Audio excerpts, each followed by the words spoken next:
All right. So I'm going to wait for everybody to join and get situated, see if we got the lighting right.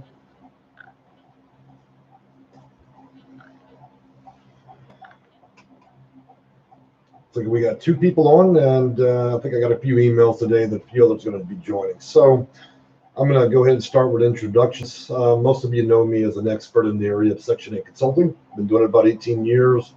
I have a website obviously behind me if you want to check that out. I'll schedule appointments there, and I'm pretty reasonably priced. I think it's 30 minutes for $45. Looks like we've already got a question in. Sonia, how soon can a 55-year-old person get into senior housing after applying? Well, that depends, Sonia. If you're going to subsidized housing, where you're actually going to tax credit properties, usually after you apply, they usually give you a response within a couple of days.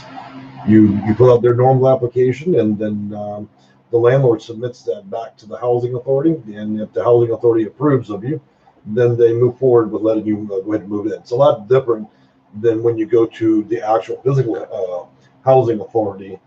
By the way, guys, I have a bad habit of looking to the right. I'm not quite used to the camera sitting up there, so you'll just have to bear with me. So when you go to the housing authority and apply to be on a waiting list and all of that, that's a whole different procedure.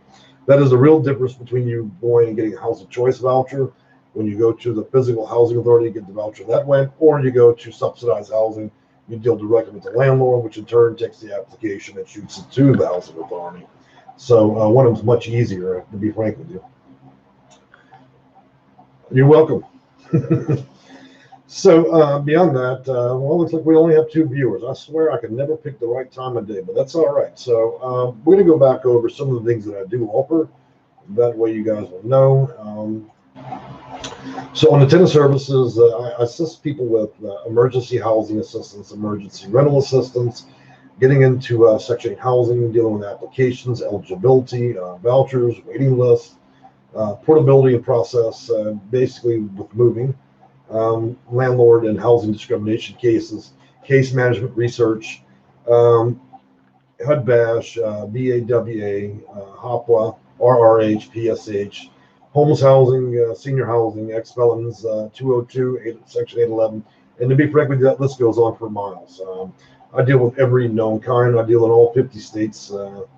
Probably, if you go on Google, you'll realize real quickly the reason I'm the leading authority is because nobody grows up and wants to be a Section 8 consultant. I think the closest thing to my position would be a HUD consultant that does 203. That's those guys that go out to they go out to properties when they're building and make sure they're meeting specs for the housing authority. But outside of that, I'm pretty much my own definitive authority. And what I do, there's a lot of people that copy the materials that I do on the internet and Google, and of course YouTube. I've got a few people that methodically copy everything.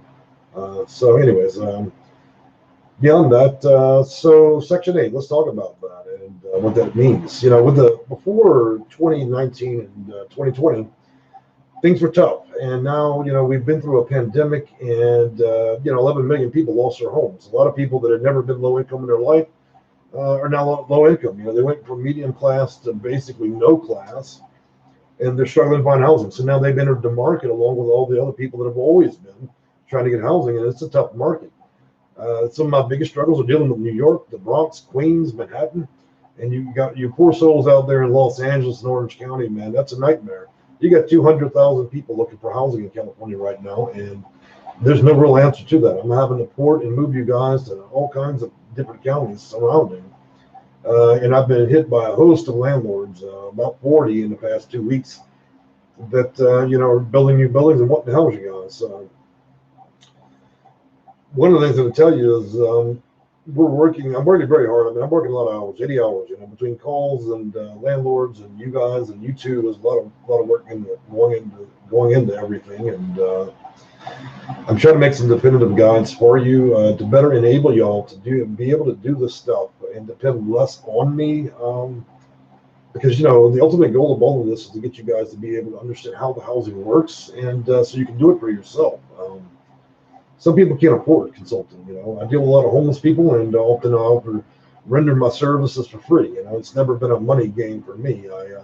I do this because I genuinely care about people, and I think most people know that.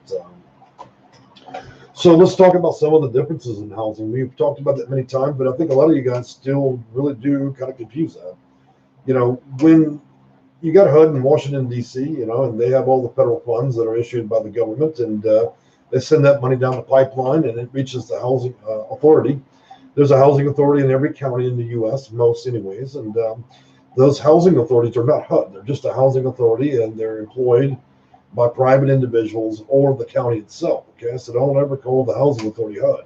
It is not HUD at all. Okay, beyond that, when landlords take tax credits, so they buy a property and they want tax credits against the property, they essentially make a promise to the U.S. government that they're going to allocate a certain number of units, essentially to lease to low-income individuals. And those apartments that they're leasing are called subsidized, which means you don't need to bring a voucher. You simply apply directly with them.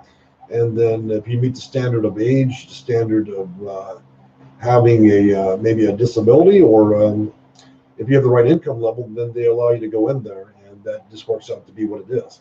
Housing authorities typically only offer two types of housing to individuals. So you go out down to the housing authority, when it's open, you apply, you get on a waiting list. If you have some special preferences, which I've been trying to teach you guys, they can either give you project-based housing, and what that means is the housing authority actually owns the building. The other option they give you is a housing choice voucher, which means just what it says. It's a choice. You can go out and go to private landlords and then decide where you want to live. Let me tell you guys, you don't ever really want to live in a project-based house. Anytime a housing authority owns a building, it becomes a project. That's exactly what a project-based housing is. And the purpose of this project-based housing is really to house people that have the most problems, that can't get housing anywhere else. So if they think that you're low functioning, maybe a prostitute, a drug dealer, and other things, they're likely to make you an offer of going to their project-based housing or building. Okay, these places are nightmares in most cases. They're just not suitable for seniors and young couples and normal families.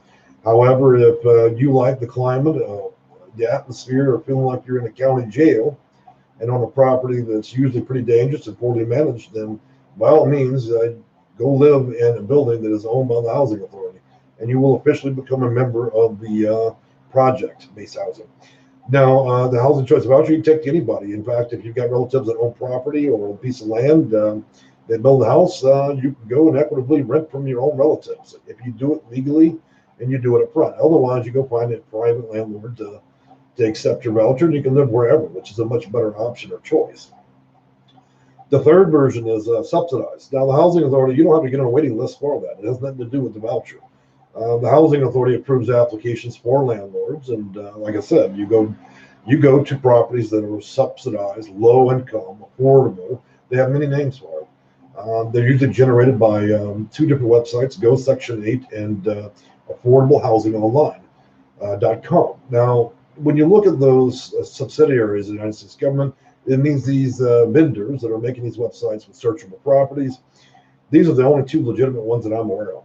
When you get on Google, there's a lot of fraud going on. You've got these big sites, they want you to visit, they want you to click, and they want you to watch ads. A lot of the landlords on there are not subsidized, they are not tax credit, and they don't accept vouchers. But what they will do is accept your money. It's what I call a money mill. People continue to go there thinking that, oh yeah, that's a Section 8 property. No, it's not. They just want your $40. You apply, and then after they get your money, they tell you, oh, well, here's the unit. We'll give you a discount, but you need to pay full market rate. You see how that scam works? So I caution you guys to stay away from using anything other than Go Section 8 and also affordable housing online, because at least you know those are legitimate housing. Now, there's another variation of vouchers and housing out there available to most people, and I've talked about that extensively, and that would be continuum of care, also better known as housing first or coordinated entry. That is for people that are maybe imminently homeless, or about to be homeless. And in that case, the United States government issues the second half of its funding to those organizations. It is not the housing authority. It has nothing to do with the housing authority. However, they have vouchers, and they work the same way they do as if you were dealing with the housing authority. One of the vouchers that they're going to offer you would be PSH. It's called Permanent Supportive Housing. Permanent supportive housing pays 100% of your rent and utilities. It's a pretty nice little deal. You take that little voucher, you find a landlord that wants to accept you, and you're good to go. As long as you do not violate the lease, break the law, abandon the unit, you're okay. In some cases, PSH may be owned by the organization. So if you're applying at the COC or Continuum of Care, that organization may own the building, and then you would move into there. I don't recommend you ever move into anything that's a community, because then that's just a really neat version of project-based housing, but yet it's PSH. Look, you get PSH, get the voucher, go to an independent landlord. Don't ever get involved in housing authorities or COCs when they own the building. It's always bad news, all right? Now, beyond PSH, they have a lower version of it's called Rapid Rehousing, RRH. That is a disintegrating payment. It's a disintegrating payment that works over a 2-year period. They may start you in January, February, and March and pay all $1,000 of your rent. I'm suggesting a fake amount. That's not, whatever your rent may be. But after you get past January, February, and March, what they do is they'll start slicing over $100. So they'll give you $900 for January, February, March, and then they may drop it down to $800, and it'll keep going until it dissipates completely. That is to assist young couples, or it doesn't matter really what age you are, but it's designed to help you as you transition back into getting work and a job. And that's why a lot of ex-felons tend to take that up, freshly released from prison, and stuff like that. Again, these vouchers are, you go find your own place. It's not like you're going to live with a drug addict or whatever. You're still going out there. So it works the same way as the housing choice voucher. It's just a completely separate system altogether. Beyond that, you have all the other nonprofit nonsense and that stuff there. Those are when you go to nonprofits and they give you like a 30-day voucher for hotel garbage like that, or what they call Shelter Plus, which means you're damaged in some way mentally or physically, and you're supposed to give you extra casework and help while you're in the shelter. Not ever fall for that game. Anytime a homeless shelter is involved in the care or housing of people, it usually goes badly, almost as badly as it does when the housing authority owns the building. How do I know these things? Look, 20 years. Come on. I don't have to watch anybody else's videos to know what I'm doing. Most people watch my videos to learn how to do their own job. So when it comes to this stuff, I've got to tell you, when you're applying for housing, whether you're on a waiting list or you're trying to get a voucher or you're trying to do a COC, the best thing you can do is hire a consultant. Not because I need to make money. The reason is because if you don't give the right answers, look, don't be foolish enough to believe that you can be a good Christian or be honest and stuff like that. You're already dealing with a rigged system, right? How many times to go and Google on their housing authority lawsuit? See how many times that's happened. How many times actual HUD in Washington, D.C. has sued a housing authority for being corrupt. They just arrested a man in Houston last week for selling vouchers at $5,000 a lick, okay? Friends, family, and political constituents. So if you think you're going down the housing authority and then you wave your flag, oh, I'm disabled, I deserve the #1 spot on the list, don't kid yourself. The people that you land at the top of that list are usually going to be the friends and family and relatives of the morons that work at the housing authority. Number two, let me tell you something else you don't know about housing authority. The people that work there, you think these guys are actually went to school and have a master's degree? Do not kid yourself. Almost 99% of the building is filled with low-level workers that absolutely hate their job. I know that because I've got a lot of them that email me that hate their job, and they often give me materials about their housing authority that only further proves my case in that. So let me tell you something. You need to be well represented when you deal with the housing authority so you have the correct answers. If you say and do certain things on those applications, they do very magical things and can move you much higher on the list. So if you're going to play the game, you have to play it better than the people that created it. It's not hard for me to do after 20 years. I could probably write HUD's manuals. Look at Nan & McKay. Nan & McKay is a subcontractor. They literally wrote every manual for every housing authority. Did you know you could purchase those? Did you know that civilians are creating the rules in which you live by? You think all this stuff's created by people that got a PhD sitting in a HUD building? No, it's actually made by subcontractors. All the rules you play by are made by a group of college students basically sitting over there at Nan & McKay that are making these manuals. So what makes me clever? I get all of their manuals. I federally compel those manuals, and I got every damn one of them. That means I know exactly how the employees are supposed to operate. I know the algorithms. I know how they rank you. I know the specific things you have to say on an application that can move you 5,000 from the back of the list to the front of the list. It depends on how ethical or unethical you want to be. How well of a lie, how much do you want to lie? Again, you're competing on a rigged system. There's no doubt about that. Go up to New York and New Jersey, talk to people that have had the same voucher and have been passing it down as if it were something in their will. It's called generational vouchers. The people literally suck up vouchers and they continue to pass them down to their children and keep it in the family. So it's a hustle and a game everywhere you go. And again, if you're going to play the game, then you're going to smarten up. I get Christian couples call now, well, we want to be honest. Well, you'll be honestly on the sidewalk. Look, God doesn't want you to be on the sidewalk. I'm not telling anybody to break the law, but look, if you're not going to get with the program, you're never going to get in the program. Now, there are some housing authorities, obviously around the country, do work ethically, but it's such a rare jewel to have people that actually give a shit about what happens to you. You know how many times I've seen elderly sit there, rot in a homeless shelter? How many times I've seen disabled people apply for vouchers? They can't get it, but the lady working the front desk at the housing authority, her and half her neighborhoods get subsidies. You see how that game works?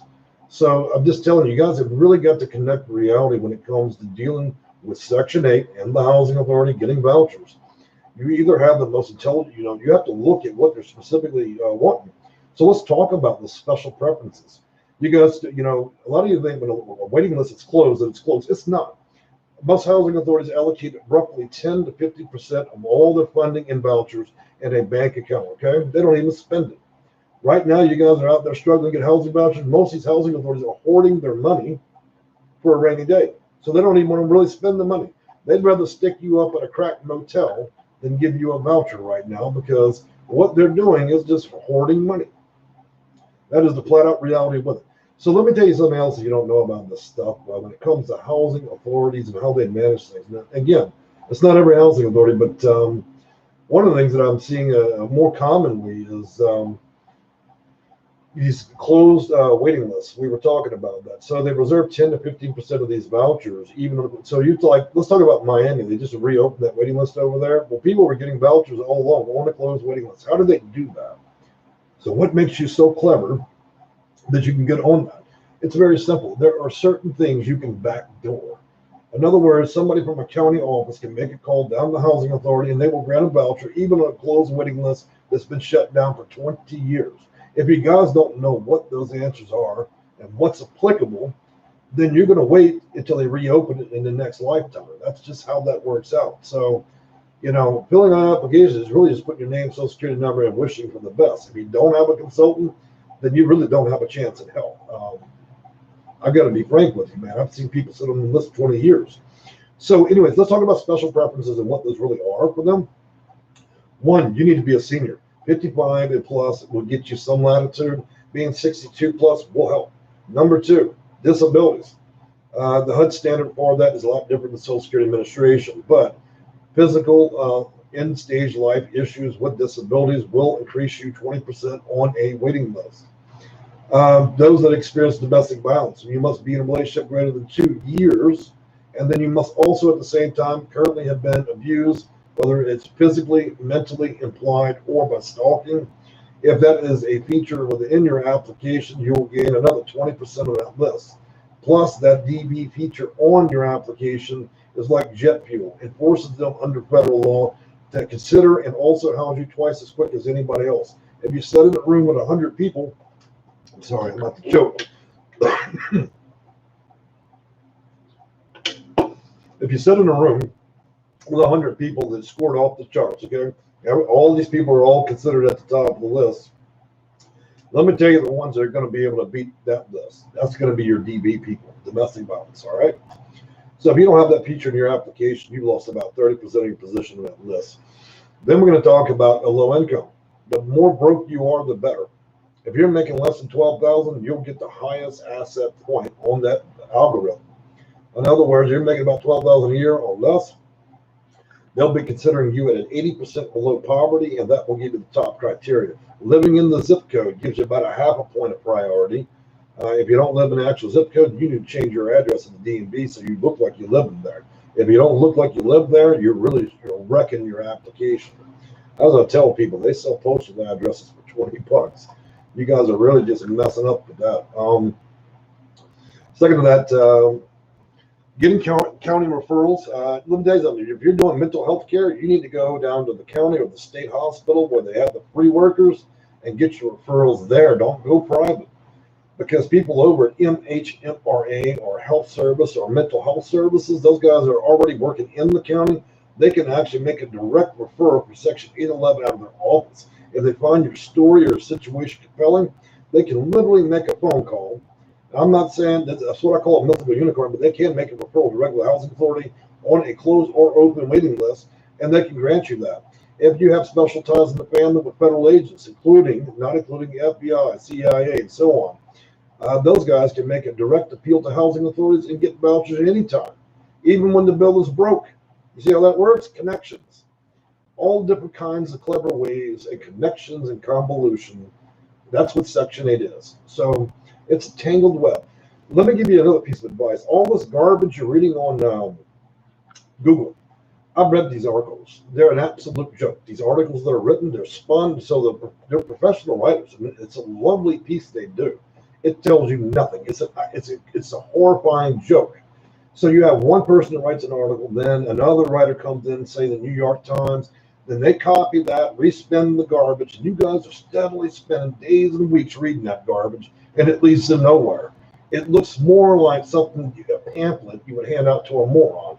So I'm just warning you guys, if you're getting your advice from Google, some of that stuff's so old and just so far out there, it isn't going to get you anywhere fast. Okay, I'm just warning you, you're just spinning your wheels with that stuff. I'm publishing a lot of articles to correct some of that, but and of course the YouTube, you're either on YouTube, you're here to do one or two things. You either are really a professional. If you don't do what I do, then you're probably just an entertainer talking about a bunch of shit that you don't understand. And I see a lot of that on YouTube, so I'm not going to accuse anybody on YouTube. I get it. Everybody needs to make nickels and pennies off of making Section 8 videos, but it is rather comical. There's no way you're going to watch a 5-minute craft minute channel. 1 minute, one day they're a craft channel, the next day they're a Section 8 consultant. It's a complete horrifying joke that we have people out here giving advice on YouTube. But hey, I'm not going to stop them. If you're foolish enough to fall for that, then you join that channel, and next week they're going to be an expert at fidget spinners. And so watch yourself taking advice on this YouTube. But let's get on back to special preferences. So beyond that, one of the ways that I tell people to climb the waiting list, and a better way to address your issue if you're desperately seeking quick housing, a lot of people hear the words how to get Section 8 fast, how to get emergency Section 8 housing. Well, how to do that is call the White House and get a political connection. Those things are mythical unicorns. There's no such a thing as you've got problems and you're just simply going to just call down there and tell them, oh, well, you know what, I've lost a leg and I'm dying and I'm 92. Those people don't give a shit what you are. It's a list, and you're going to be on that list unless you have the right answers. And so if you think you're going to get that in 30 minutes, like you can drive through McDonald's, you're wrong. So like I said, it's a clever game you have to play and win. So what I recommend for most of you while you're waiting on that waiting list is to take up COC Housing Continuum of Care, which is better known as Coordinated Entry or Housing First. What that will allow you to do is the federal government gives nonprofits the money, and then they create a voucher. And usually after you take their assessment, you can usually get housing within 30 to 35 days. It's not the most perfect situation. I get that. Even if you're married with children, even with living with your parents, look, COC housing is not the greatest thing out there, but it's a voucher you can take to an independent landlord. It works the same way as HUD. And to be frank with you, a lot of these nonprofits would prefer I never published a video about continuum of care, because what I'm doing is I'm enlightening everybody to the fact that the housing authority is not the only place you can get a voucher. Most of you guys don't even know that continuum of care exists. Most people are stunned and appalled at the fact that you can go get one of those in 30 days. So why the hell would you sit there and wait 5 years on a HUD waiting list, So that's the whole thing, making light of things they want to keep in the dark, I want to tell you an interesting story I encountered in California. You had a county that was very clever. They had a housing authority in a rich area, and they decided that, they're too good to deal with the poor and the broke and the low income. So they developed their website with the pure intention of ensuring they did not use any key word that would be associated with low income, Section 8, affordable housing, any of those key phrases you would hear. And because they did that, nobody could identify or look them up on Google. Thus, they never had to issue a voucher. Well, I did it statewide, and then I did a federal check, and I found this, mysterious housing authority sitting in this rich area that never seemed to service anybody. They simply existed like a hair salon with a chandelier in it, just for the purpose of them paying themselves. Well, once I was able to identify who they were and what they were doing, I sent a lady over there to go get a housing choice voucher. She got it in 6 days. Why? Because the waiting list was 3 people. You see how this game works?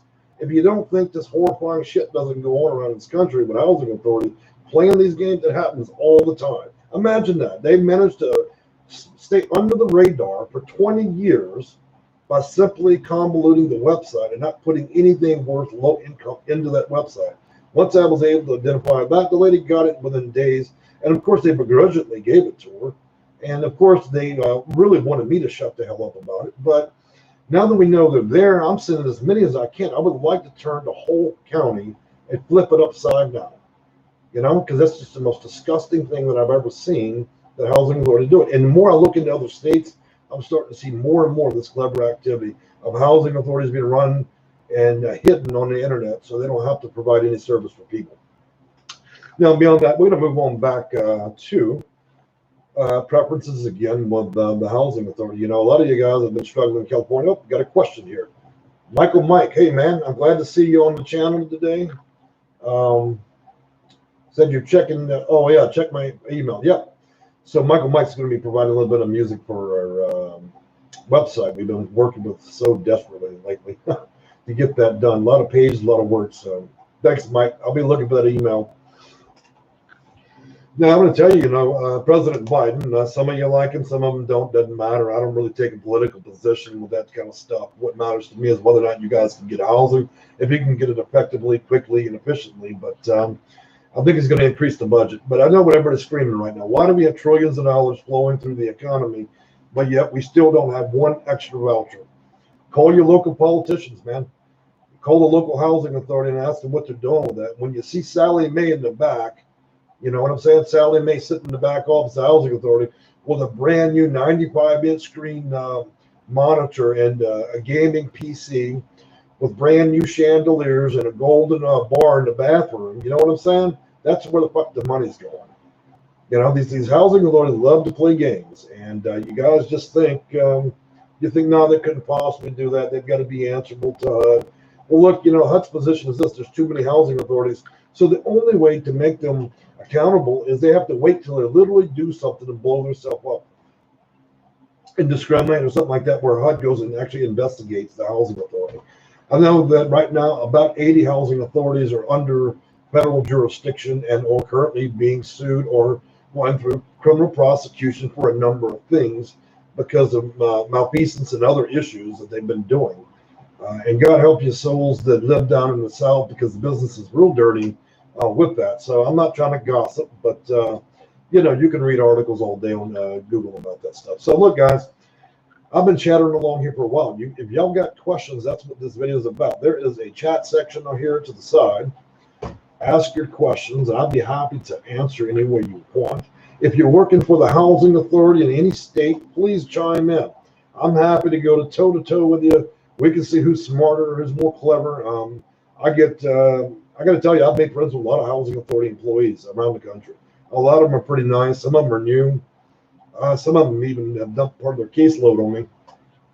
Let's look at a question. Evelyn, so I had a housing choice voucher. Just so y'all know, I'm going to answer a question here. I had a housing choice voucher then before COVID.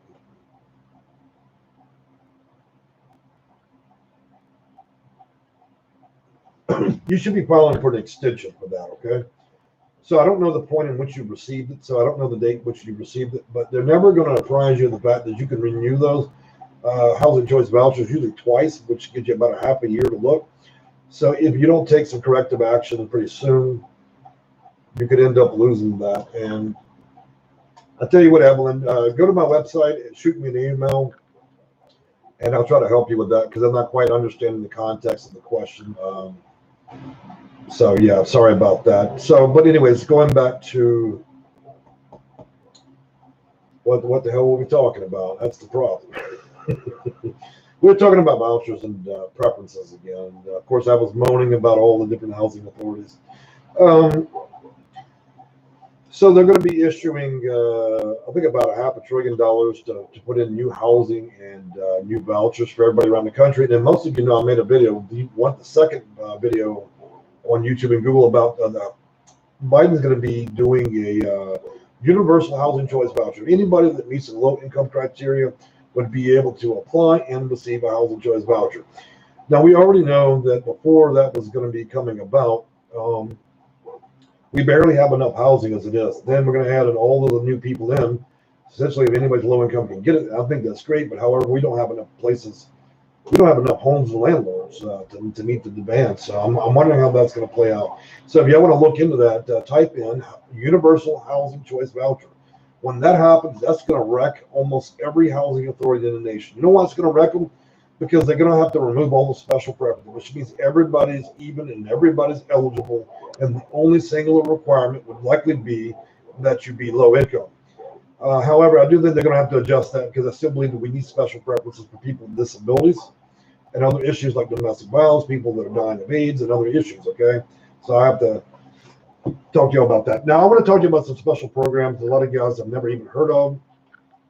You'll have to bear with me. I'm going to have to look at my notes. I've been up since 3 in the morning trying to get all this stuff together for y'all. And let's see. Almost there, guys. Just hang tight.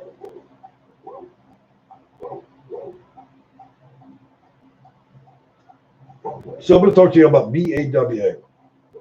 So that's going to be for domestic issues when the husband and wife have to go out. So they call it VAWA. You might want to look that up. I made videos. They have special housing for that. They have HOPWA, HOPWA, which is housing opportunity for person with AIDS or HIV. Then you have TDHE, which is tribal housing, which is a tribal housing authority. So if you are native to Hawaii or an actual Indian, the United States, Native American, then you would want to check out your TDHE. Then, of course, I've already explained continuum of care, coordinated entry, and housing first, how that works, which was inclusive of RRH, which is rapid rehousing, PSH, which is permanent supportive housing. We talked about the garbage shelter plus program, which means convalescent. Then we got, for you seniors, we've got section 202, which is supportive housing for the elderly. Look, guys, if you are 55 plus, you should really set up an appointment with me. Got a lot of good options for you guys. Besides 202, there's about 7 other programs out there that can help you with a host of issues, including wraparound services. Look, get what you can, especially if you're on Social Security or some type of disability check. If you're 55 plus, look, life's a lot easier when you hit that age, especially when it's inclusive of HUD, all right? HUD or the Housing Authority. There's a lot of stuff available to you guys that's simply not available for somebody that is 54 or younger. The other one I'm talking about is Section 811. Look, you guys have heard a lot of unicorn stories about that. So Section 811 is a funding level connected to people with disabilities, and Section 811 is a non-essential version of, or watered-down version of, non-elderly, 55, 54 or less. It helps people with disabilities, and it has a higher payout. Then you guys out there serving the United States military, the Coast Guard or National Guard, you can go after HUD VASH or the VASH program, VASH. You might want to take a look at that. You can usually take care of that through the Veterans Association. Make sure and be careful they do not try to give you RRH or PSH with that, because that's garbage compared to what you should be getting. Beyond that, you got Section 505 for rural housing rent. So if you live out in the cornfield in Iowa, they've got that particular program. And again, that's program 5, Section 515. Sorry, I need my eyeglasses. Then we're going to talk about, let's see, 504. College students with disabilities, mental and physical, okay? Listen up, guys. If you are in college, okay, and still under 30, you want to take care of Section 504. You want to take that down to your counselor at the college. Look, let me repeat this. When it comes to social workers, counselors, and therapists, they're great at doing a lot of things, but what they're not great at is dealing with housing issues, okay? They only know how to put your name on an application and put it in. If you want a real HUD consultant, Section 8 consultant, I would talk with me. Those guys, look at these. I've got about 100, maybe 200 of them that contact me every year. And you know what they do? They turn over your cases usually to me. And it's because they specialize at being therapists. And part of that is helping people with housing, but most of them barely know anything about how Section 8 technically works. So stop depending on your psychiatrists and your counselors to housing. Those guys always have a very minor understanding of this stuff. Evelyn, you just turned green on me. Did you just kick in a few dollars? So, by the way, guys, I think if you spend $1 or something like that, it actually changes the color of your name and stuff on here. I think this is actually designed for the teenagers that do the gaming videos. So, but I still like the super chat and the super stickers. I think it's interesting. But thank you so much. And it looks like Evelyn is our new bronze VIP, and so I offer that too.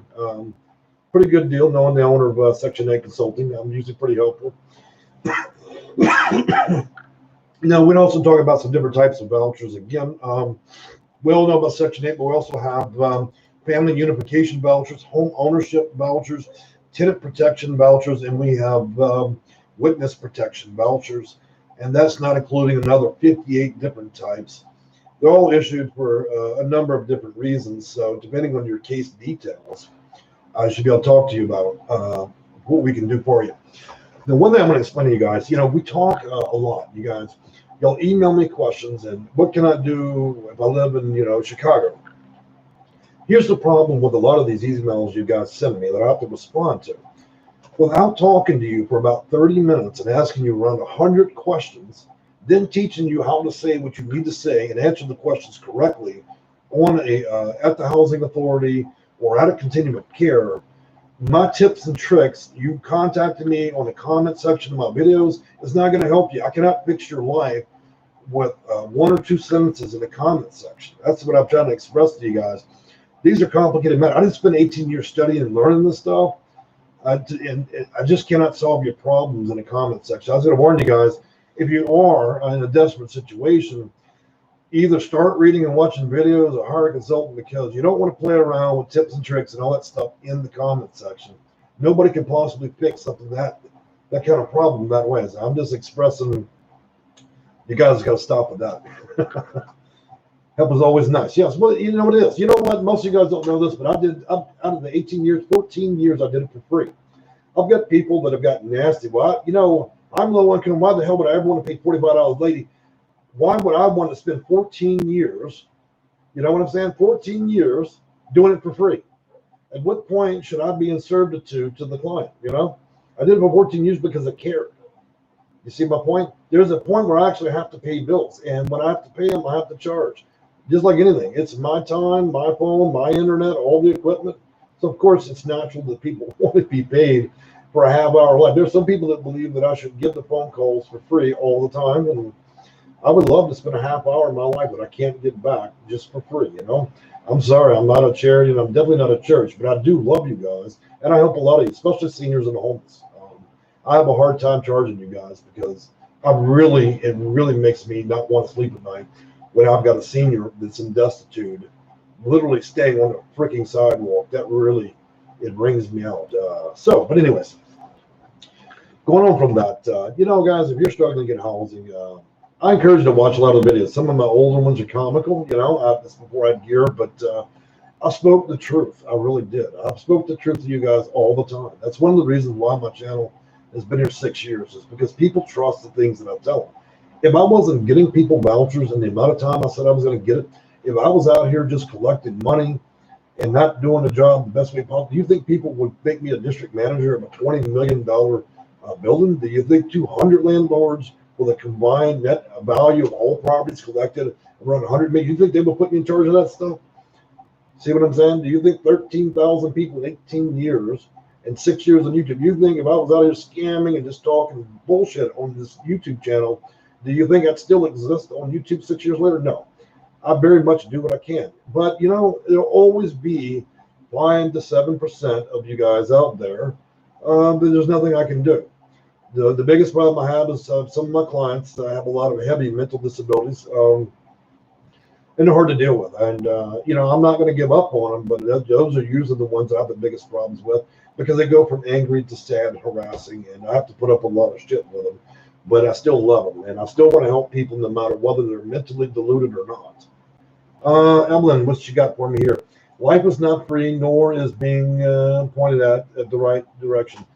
That's the thing, If I wanted to get rich doing this, I'd bill $100 an hour. I would forget YouTube and just stick with, being on Google. I'd be like everybody else, in it for themselves. Look, I made over 160 videos. Yeah, I wasn't paid any money for that stuff, so I'm out here for you guys because I do care. I make these videos to correct the record because nobody wants to go and read on Google a bunch of garbage. That's what it is, you know. You're reading these blogs of how to do this in 5 steps. Who the hell has ever gotten a housing choice voucher in 5 steps? Or you watch a video, right? You watch it on YouTube. Well, this is how Section 8 works in 6 steps. Is that a joke? Am I missing something? 6 steps to getting a voucher? As far as I know, I had to read about 1,100 pages just to get through a manual. But I've got other YouTube creators, man. They're all experts. Just 3 steps, and you can fix your life. You'll have a voucher tomorrow. Fuck it, they'll bring it to the. They'll drive that voucher to your house. A lot of crazy people on YouTube. Sorry for the adult language, guys, but that's part of my genre. That's who I am. So I like to be a little bit clever sometimes when I'm talking to you guys. But yeah.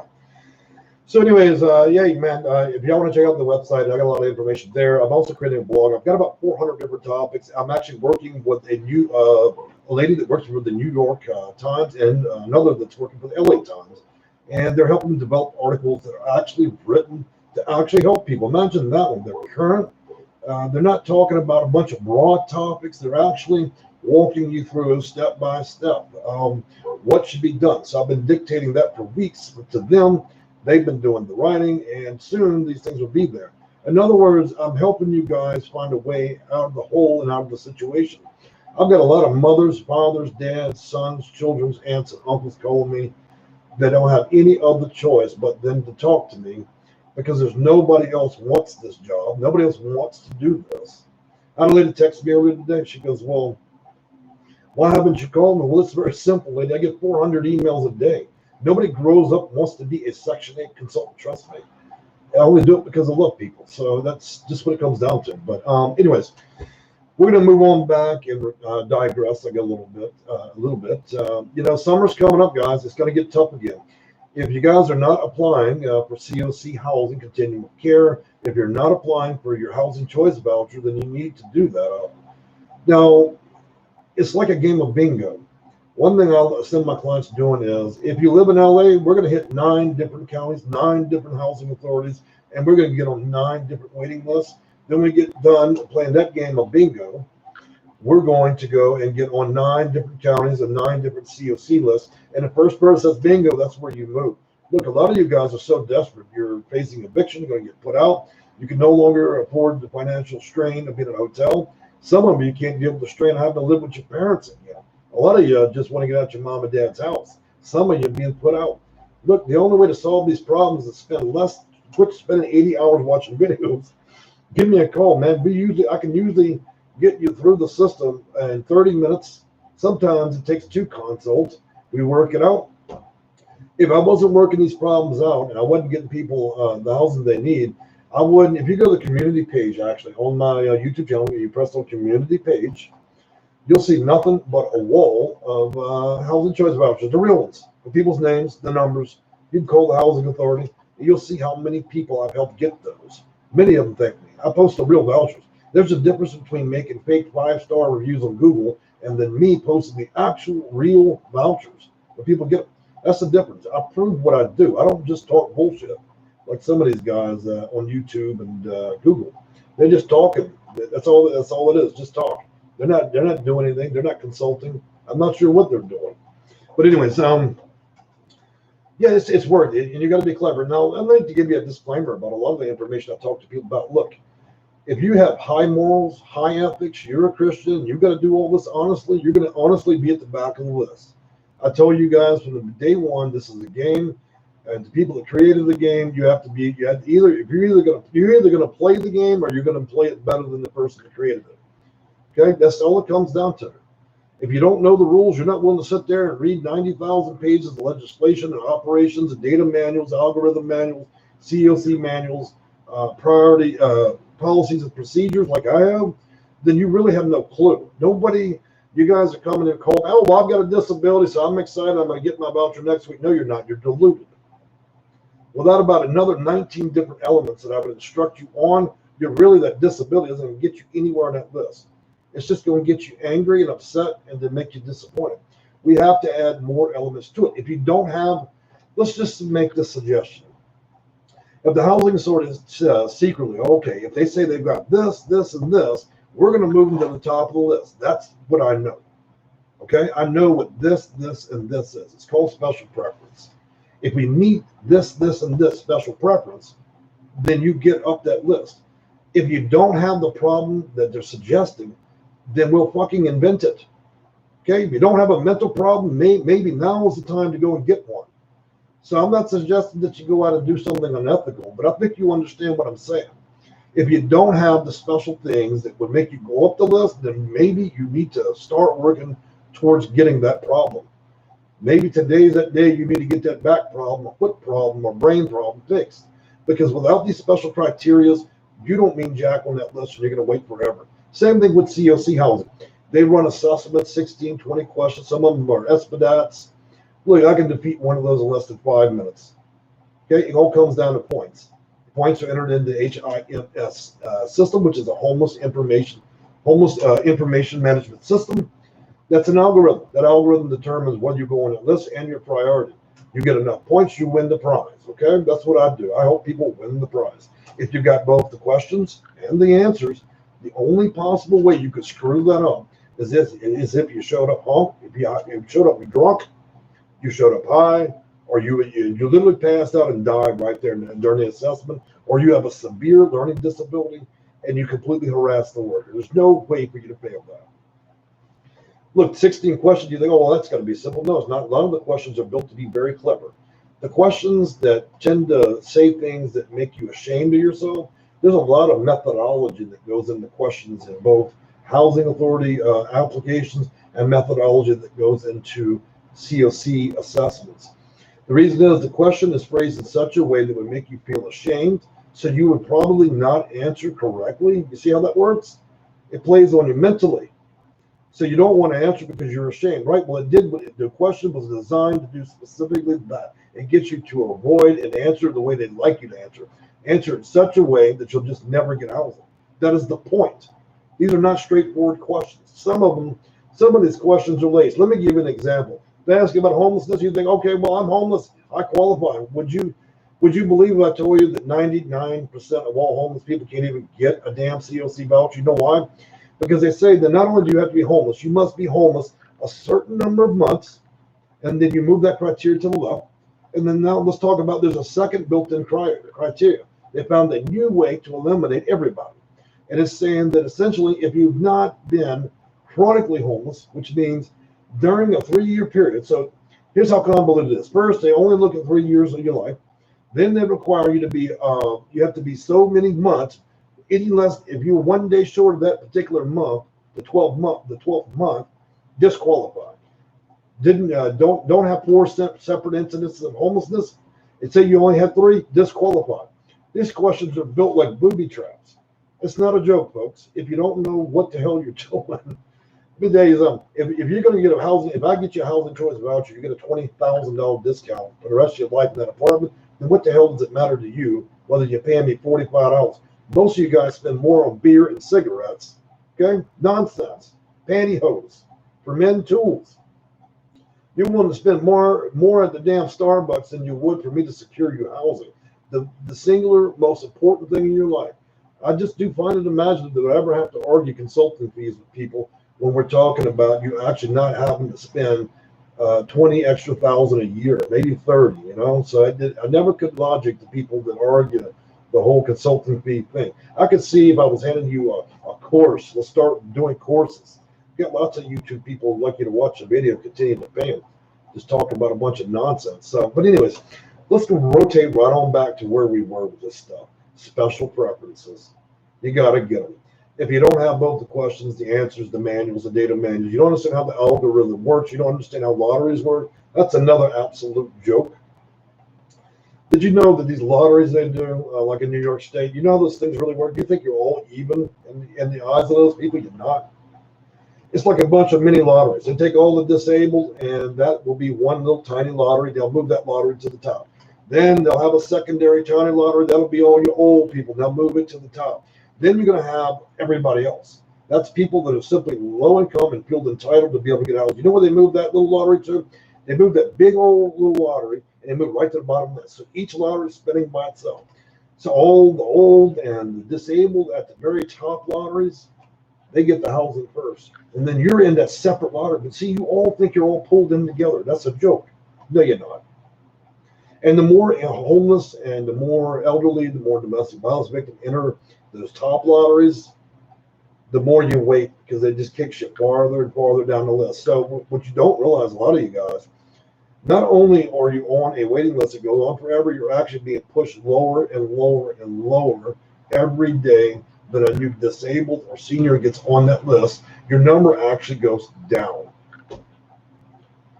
Good news, right? You thought, oh, well, I've secured, at least I'm 10,483. They'll call me in 2050. No, they won't. They're going to call you in 2099 because as more people enter the lottery, more people enter the waiting list, your name just keeps sinking. It keeps sinking like a stock on the stock market. So you guys really do have to get, you got to wisen up to how these things actually do work. One day I'm going to publish a video on how they do these lotteries internally, show you the operations manual, how they actually determine, how they actually make the determinations of where people go. And you're going to, tell you what, you're probably going to throw dishes around your house, say a bunch of expletives, and be really upset. Okay, when you see just how big of a game it is. I've seen games at arcades that were more clever than what they're doing. Okay, so look, guys, I've talked to you. I know we've been sitting here talking a little bit of trash, learning a little bit, and then addressing reality. A lot of you are stunned to believe that life can be this unfair. You're stunned to believe that the lady you just saw at the Taco Bell drive-through window, she's now the supervisor of the housing authority, and you don't understand why your application hasn't been processed. That's right. Or you remember Bob over there that last week he was homeless. This week he's actually the guy on the phone that's processing applications for the housing authority. Do not be stunned when you find out that people that work at the housing authority are making about a nickel an hour. They hire them off Craigslist. They have the manual. They use the manual to prop up their chairs. Most of them, if you put me in a room with 50 housing authority employees, I would absolutely smoke every one of them.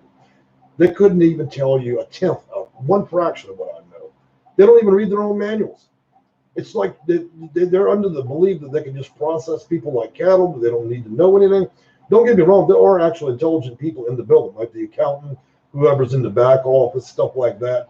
But the vast majority of those people that work in the housing authority are low paid. They usually quit within a couple of months. So, man, you guys have got a really deceptive idea of how things really do work with all that. So, anyways, I've enjoyed talking with you guys. I'm getting a little bit tired. I've been up since 3, and I want to get out here and try to answer any questions, but you guys are not asking no questions, so it's hard for me to help. Miss Taylor, I live in New York, and I've just received a Section 8 voucher after being on the waiting list since 2012.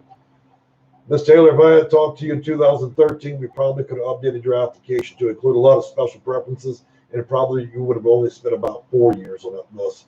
You unfortunately had to wait a lifetime. That's the thing, guys. You're not updating your application to say anything important.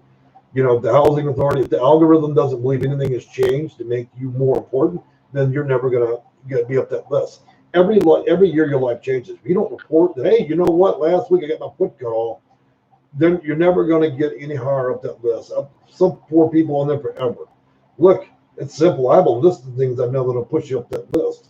If you don't have the problem, then you damn well create it. Don't get me wrong, don't cut your foot off. Which I think you understand what I'm saying, man. Why not? Ms. Landry, hi there. Does Section 8 help with buying a condo? I think what you're referring to is housing vouchers. Now, this is a different kind. That was an old program rolled out in 2000 and terminated. They revisited it in 2014 under legislation. They revisited it in 2016. And in some areas, very special areas, under some housing authorities around the country, they do allow you to use your housing choice voucher as more or less you paying a mortgage. But can you take that voucher and just go buy a home? No. Unfortunately, no. And to be frank with you, I'm not a licensed real estate agent or a broker, so I really can't give a lot of advice in that area. But however, I can suggest that those things are true because I'm only speaking about legislation. So if you're lucky enough to live in a area or county with a housing authority that will allow you to use your voucher as a mortgage, then you're not technically paying towards your portion of rent, as you're not paying that towards rent. You're actually paying it towards owning the actual home. but you first must move to an area where that is. And I don't have a list on that. That stuff changes too rapidly all the time. So, but yeah. Looks like Kim Taylor chimed in again. Yeah, but you know what, Kim? Here's a good thing. You're in New York. You got that voucher. You're one of the very lucky people. People struggle for generations. And one of the big problems with New York and Jersey is, I told you guys about that generational stuff. This is where people got a voucher in the 60s. They game the system, and then they try to, what they do is they try to pass it down to the aunt. Then the aunt passes it down to the cousin, and then they hold on to that voucher in that family for 50 years. This is nobody can get a fucking voucher in New York and Jersey because of those games they like to play. And then the people that work at the housing authority, half the people should be thrown in prison in New York. Okay? Some of the stuff they're doing is so unethical, it's crazy. I know for a fact I've talked with one federal agent who works over there, and he'll tell you real quickly, one phone call, he can get a voucher. Okay? Well, us mere mortals, you wait 10, 15, 20 years, you might get one. So I'll be glad when HUD does connect this stuff on a actual database, because a lot of people are going to go to prison in New York and New Jersey for doing the generational voucher game. And that is a game. Some of them have actually got vouchers and apartments in several different states. One day they're going to link up that system. And when they link it up and they figure out you got 5 different apartments and this voucher has been basically held hostage in a family for 3 generations, those people are going to get what they call Section 10. Section 10 is when they haul your ass down to the federal prison. You get 3 hots and a cot, and the government will pick up your bill for sitting in prison, because that's the most shameless shit you can do, and sit there where you got desperate women and children and that need vouchers, and you've got lunatics that think this is a game in New York, and they're holding these vouchers hostage for decades, man. It's wild. It's like a Wild West over there. I deal with that all the time with clients. I really do feel bad for people in Jersey and New York because of that. Same thing in Washington. What do you do if no waiting lists are open in California? Let me tell you, there's a clever way to deal with that situation. Sometimes you just have to move. Look, California is rough. Good God, it's rough. 200,000 people trying to get on one waiting list. If you're in Orange and LA County, you can forget about it. That's a pipe dream. They won't have another voucher in that city till about 2050 or 2060. So you can just forget that. I actually talked to a young lady. She managed to get one. She called me. I talked with her and consulted about 4 days ago. I said, honey, look, you got to do everything they tell you to do. Don't mess it up, because you will never see that voucher again in your lifetime. Now, obviously, you probably don't live in that county, but I would suggest getting in the car, gas it up, full tank, and make what I call the miracle run. Hit every freaking county around you, as many as you can. Every housing authority apply. There's no law against that. It only becomes illegal to hit several housing authorities when you do it over state lines. Hit as many as you can, and it's a game of bingo. If you have the right answers on each application, the first one that sends you a letter, makes a call, says, bingo, your number's up, that's where you go live. It's unfortunate. California's a tough state. Look, you guys are struggling out there in California to get housing. 30% of my business is freaking California. 20% New York. Man, y'all got it rough out there. Look, you come down to Texas, you'd be on that waiting list 10 minutes. I don't know why you guys are putting yourself through that. You want to pay $1 million for a crack house in New York, the day you can own a 5-bedroom house here in a private neighborhood for the amount of rent you're paying with a voucher. I don't get that. But hey, that's y'all's business. You want to live out in that Silicon Valley and Orange and all that. And I know it's not to that extreme, but look, there's a lot of states you can live and your money would go so far, man. I've been porting a lot of you guys out to Honolulu and other places, Look, if you're going to be poor for the rest of your life, you're not going to make that much money, then why would you want to live in a neighborhood with gunshots when you can go and live 20 minutes from the beach? At least your ass would be broke walking through the sand, okay?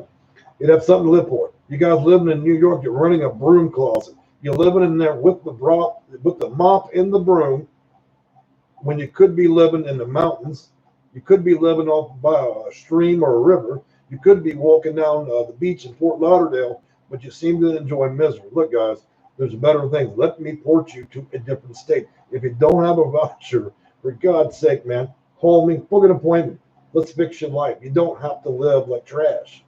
Some of you guys are living out in the ghetto for no damn reason. You're putting your kids through that too. You make them go to school. Your kids get shot up and different things. Look, you don't have to put your family through that. There are a lot of wonderful states I could send you to. Your whole family, pack it up, get a voucher in a different state, and just live a different life. It doesn't matter if you're ever going to be rich or poor. Use a better places to live. So, but in California, there's lots of great places in California if we get away from LA and San Francisco. Okay, that's a more simple, condensed answer for that. So yeah, I'm on a bit of a rant today. It's because I do, like I said, I care. That's why else would I rant? If it didn't matter, I would be like a robot talking to you guys. But because I do care, I do get emotionally involved in my conversation, even when I'm talking to y'all through a video. It matters to me what happens to you. It matters when I hear your voices. You know how many times I've got on the phone with women that are crying?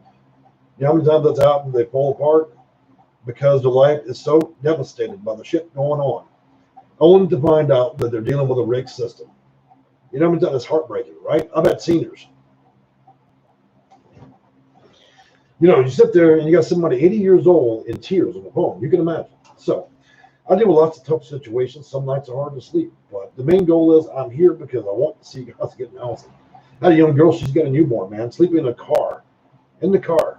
Got a dad, 12 children, in the woods, in a tent, in a fucking tent. Of course, it matters to me what happens to y'all. It's not about $45, man. It's about getting that family and those children some semblance of a life before some of them die in the woods, before that young lady and her baby die in the car of a heat stroke, or before the senior dies from COVID because she's been relegated to a shelter bed in some trashy ass shelter. So yeah, it matters to me what happens to you guys. Absolutely. I live in San Diego, California, but I'm willing to move. Will you be able to assist me with that? You better believe it. In San Diego, I've got several landlords over that own stellar properties in San Diego. I've got one. I finished one last year. He bought it near the one of the boardwalk areas out there, and let me tell you something. It's 97 units, and he spent a couple of $1 million in that building. I've got another landlord with 200 units down in Riverside. I've got landlords all over California, man. They call me every day because they want to help. They want vouchers. Hell, a lot of landlords didn't get paid for a year because of this pandemic. People lost their jobs. So now they're begging for vouchers. They're willing to take anybody with a voucher. So that's been a very good, friendly relationship. But yeah, man, if you want to get out of California, I bet we could do it in 45 days flat. There is a bit of a process. We've got to get both billing. We got to find out whether they're billing according to that state for each housing specialist, for each housing authority. Push the paperwork through. Then we got to mail you down there. Then you got to find a place.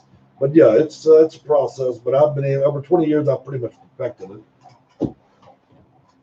So, do you assist finding residents in New York? The main objective of what I do is helping people actually get the voucher or get into places. So yes, at an elemental level, yes, I can help you with finding a place in the city of New York, Queens, Bronx, Manhattan. What I can't do is spend 10 hours a day making calls for you, for obvious reasons. You know that, right? So we would generate a list from the federal database, or we could go Section 8. We could go affordable housing online. Once we're able to generate that list, then I could narrow down the properties by your age and just different disabilities, and we would likely be able to find you a place. Depending on what borough that you live in. And I've got probably over 600 clients in New York. So I do know their system well, and I know all their nonprofits well. I've talked extensively with the housing authority over there. And if you look at my YouTube analytics, you'll see that NewYork.gov often frequents my channel. I don't know if they want to arrest me or if they're just simply here to learn. California.gov, some governments actually do come to my channel and watch what I do. And I've never, since I've never been arrested, I would presume these are actually city workers that can't even afford their own housing. So they're actually working and then they're reviewing my channel from a .gov website.